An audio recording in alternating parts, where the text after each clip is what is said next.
Welcome to the B'nai B'rith International podcast. I'm CEO Dan Mariaschin. Thank you for tuning in today. Today, I'll be talking with Laura Seltzer-Duny, the documentary filmmaker behind Nobody Wants Us, the true story of Jewish refugees who sailed to Hampton Roads, Virginia, in order to seek asylum from the Nazis in 1940. During a period when the United States was turning away large numbers of refugees, this group was allowed in the country thanks to the advocacy of a Newport News, Virginia lawyer named Jacob Morewitz. Morewitz was, in fact, a relative of Laura Seltzer-Duny's on her mother's side of the family. Today, we'll be hearing more about this film, which took 8 years to make and which tells a vital and still relevant story about immigration and asylum.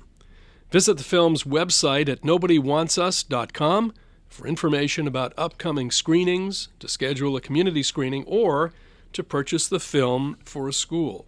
Laura, thanks for joining us today. Thanks for having me. Thrilled to be here. So I was in Greece recently and heard a story about the Holocaust that I had not heard before. It was a very interesting story about three young men who were called to the synagogue. They were rounding up Jews in Athens, and they were putting them into the synagogue. And they, on their way, they were found out, and they were beaten by the police. But in between the beatings, the police told them, don't go in because this is not good for you, and they told them to run away. Two of them did actually go into the synagogue and ultimately perished in the Holocaust, and another one did run away and survived. I say this because just when you think you've heard every story about the Holocaust, there's always something new. True. And the story that you've depicted here in the film of the Kwanzaa and the refugees coming to the United States and to Hampton Roads is one of those stories that we have not heard before. So the first question is, how do you learn about the ship itself? What prompted you to do this? Well, it's a great question. And what was interesting was, so this was 1940, and the ship came in September 1940, and it really was a little-known story in my community. It wasn't talked about back then in my hometown. And I think that a lot of the Jewish families, it was a strong but a really tight-knit Jewish community that just did not want to make waves. They wanted to blend in. They were first-generation Americans. They were second-generation Americans. Now we flash forward, right, up to about 10 years ago. And I had moved to Washington, D.C., and I had a distant cousin who was living in San Francisco who called me. I had not met him. I didn't know him. And he didn't know me either. And we realized that we were relatives. He called me because of that. And he knew I was a filmmaker. And he said, I've got a story for you. So he tells me this story. And he actually wanted me to produce a feature film about it, which is interesting because there's become interest now in producing a feature film of this. But I'm a documentary filmmaker through and through for almost 20 years. And I love documenting these unknowns, these little known stories about heroes in our own backyard. And so I told him that I started researching it. And luckily, it was Stephen Morewitz and David Morewitz, who was actually the lawyer's son and grandson. Interestingly, that lawyer, Jacob Morewitz that you just mentioned, his wife was also a lawyer, and she was working with him, and she was one of the first female lawyers to graduate from William and Mary University. So one thing that's really great about this is PBS saw the film. They've asked me to extend the film, so I'm going to extend the information about some of the women heroes, the local heroes from Virginia, as well as Eleanor Roosevelt. So it's great that now I'm able to expose this little-known story. So talk more about the research, because it's interesting. So how did you find the people who lived through this? I get the Morewitz connection, but there were others. What was it like to talk to them directly about this? It was so great to be able to meet with them. And to know that my great uncle and great aunt helped them. And so did the National Council of Jewish Women. They helped them, and they made a difference, and they took a chance, and they decided to make a difference. And so there was a ship manifest that was able to be found. And the Morewitzes had found that and gave that to me and had done a little bit of research. And then I reached out to the few living people who had been on that ship.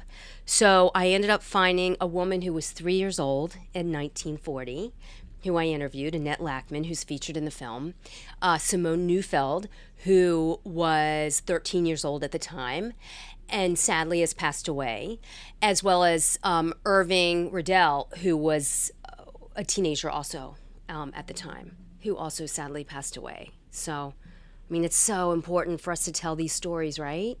Because the story of the Kwanzaa closely approximates the SS St. Louis in many ways. Yeah. Now, the SS St. Louis had many more passengers. It was an international story.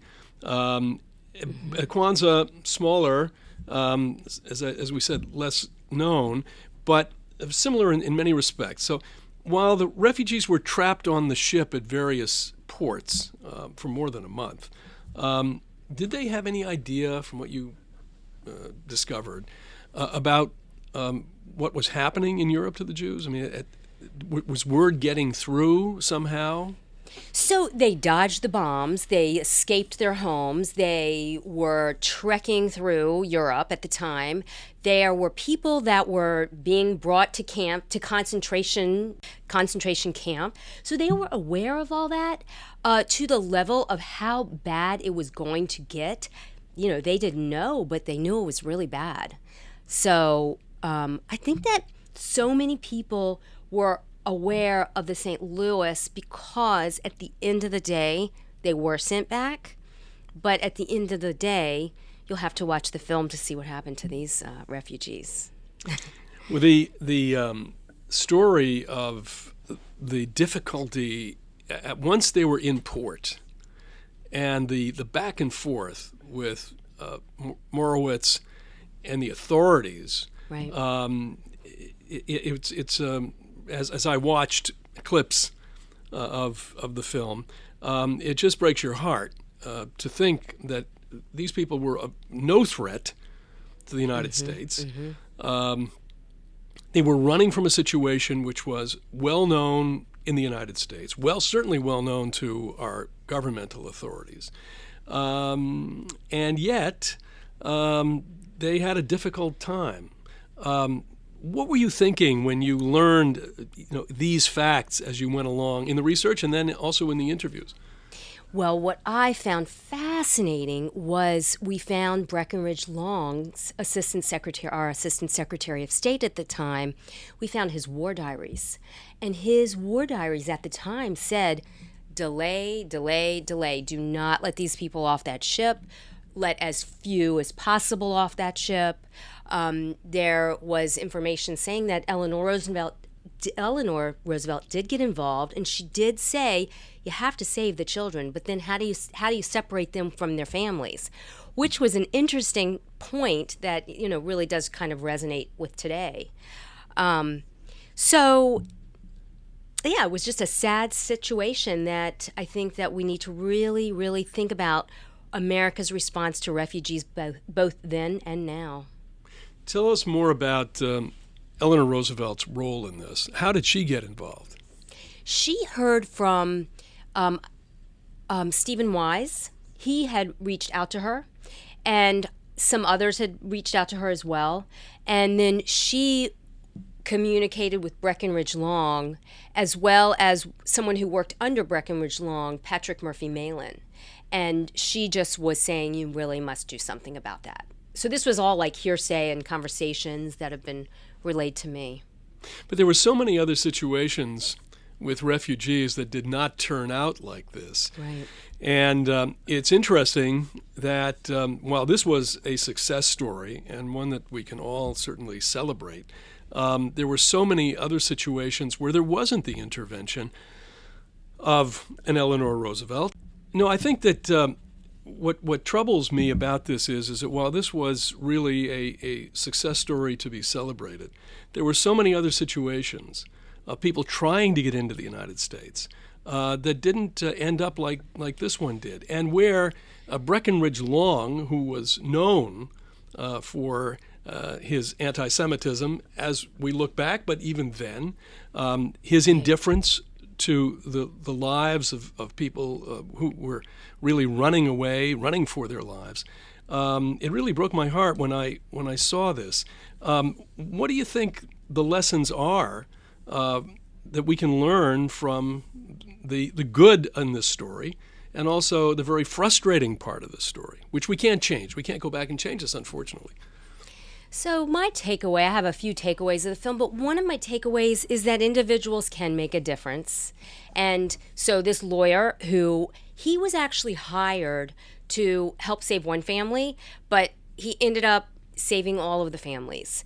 The women at the National Council of Jewish Women in Norfolk, Virginia, they heard about this. They were informed about this ship of Jewish refugees on the ship. They brought them warm meals. They brought them kosher meals. They made them. They actually opened up their homes to them once they were let off the ship on the 11th hour. In terms of the bureaucracy and what was going on in the State Department, this is the challenging question that we all ask what to do now too. And we all try to stand up for what's right. And I mean, thank God for organizations like yourself too, that I'm sure you're doing things too to try and help the situation with refugees. Do you think that the St. Louis story had an impact at all on the outcome of the Kwanzaa? That's another good question. I don't know. I mean, I think that, as we know, hundreds of ships were coming in at the time and trying to get out. And as we know, Hitler even wanted them to come out, and then he wanted different countries to say, we don't want these refugees, so therefore I'll take care of that, and I'll do something with them, and I will take care of the problem of the Jews. So yeah, I mean, it's hard to really know what really was going on at the time. This is coming at a time when we're in the 75th year, the 75th anniversary of the liberation of Auschwitz, right. And there are many commemorations, many articles, many TV programs, many documentaries actually, about that era and that period, that tragic period of history. But one of the things that has been focused on in this whole discussion is, why didn't we bomb the rail lines to Auschwitz? This has come back in a big way in a discussion. Why didn't we? And you'd have to put the refusal to accept the SS St. Louis, the bureaucracy with the Kwanzaa, the inability to come to a positive response on the need to bomb the rail lines. I think it's all part of the same thing. And because the spotlight of the present is now on this 75th anniversary, these stories from the Holocaust, these important moments in the Holocaust, are now being discussed again. So do you think that the timing of your film will benefit in some way, and I mean that in a very good way, will benefit from the fact that this spotlight is out there and that people can learn more about this very interesting and welcome chapter of that period? I mean, sadly, it is an incredibly relevant, pertinent situation that we're dealing with now with refugees today. So the parallels are drastically similar and very sad about also America's response to refugees at the time. You mentioned the 75th anniversary of the liberation of Auschwitz, and it's actually in September. It will be the 80th anniversary of when this ship came over. So this happened 5 years prior. 5 more years happened of horrible, horrific persecution of Jews after these 80-some refugees came over. Imagine the guilt that these refugees felt for surviving. And it was interesting because when I interviewed them, they hadn't really wanted to talk a lot about it until recent years because of the guilt that they had of surviving. Is there anything in the Tidewater area being planned for this 80th anniversary? There's a few. I don't know. That's a great question. Well, they should. Tidewater, Virginia community, Peninsula Virginia community should definitely be doing some things. Well, certainly we hope that they will, because it's always good to make as much as we celebrate what happened to the Kwanzaa and to its passengers wherever we live. Certainly locally, I think it would be great if they could do something. And PBS has expressed interest in airing the film in September 2020 to commemorate the 80th anniversary. So they've asked me to extend my 37-minute film. This 37-minute film is perfect for schools and libraries and actual community dialogues, because you watch the film and then you have a really in-depth, meaningful panel discussion. But PBS has asked me to extend it. So that's what I'm actually fundraising to do that now. So just before we close, bring us up to date on the Morewitz family. It's now 3 generations since. How many lawyers are there in the family? Well, there's several Morewitzes still living in the Newport News, Virginia area. And I don't know if many are actually lawyers. There's some in real estate and various industries, the furniture business, and many of we have some Morewitzes actually in California, in the entertainment industry, big names in the entertainment industry, and in California doing some great work with different social issues that he's working on. So we're all spread around. I'm a Seltzer. My mother was a Morewitz, and we are now doing kind of the American Jewish scenario where we are spreading all over the U.S. Like all of us. Just one final thing. Jacob seemed to be, notwithstanding the fact that he was a fighter, and that comes across clearly, and this could not have succeeded without someone who was persistent. And he certainly was. But my sense is also that he was a very modest fellow in terms of the thank yous that I'm sure came to him. That he was in that category of people, it seems, where, well, I only did it because it was the right thing to do, right. As opposed to any other kind of accolades that he might get. Is that the impression as you work through all of this material and as you've talked to members of the family, that he was like that? Most definitely. I mean, he was, the impression that I have of him is that he just wanted to get the job done, and there were no photos of him. There were so few documentations of actually what he did, and he just wanted to get the job done and do the right thing. But he definitely was dogged about it, and when push came to shove, he was really comfortable at being loud and proud and doing what he knew had to get done. Well, he was a great hero and a great rescuer of Jews in the Holocaust, and we owe him a debt of gratitude. What's next on your agenda? What are you working on, other than lengthening this particular film? Well, what's interesting about this film is, the film is now being distributed by an educational distributor, New Day Films, and it's also available on Canopy.com for streaming around the country. And I'm now taking it to communities around the country and film festivals, and screening it, and we're having dialogues. And we are creating an educational component to accompany the film. So I'm working with some Holocaust experts and curriculum experts. So I'm really thrilled about that. Well, that's great. And we wish you really the very best. Thank you.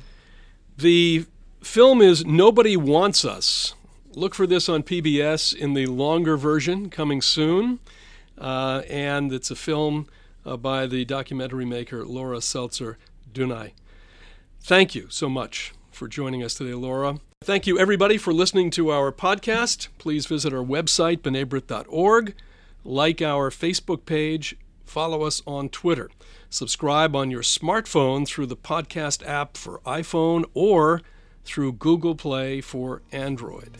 And lastly, tell a friend about us. For my guest, Laura Seltzer-Duny, I'm Dan Mariaschin. We'll talk to you next time on the B'nai B'rith International Podcast.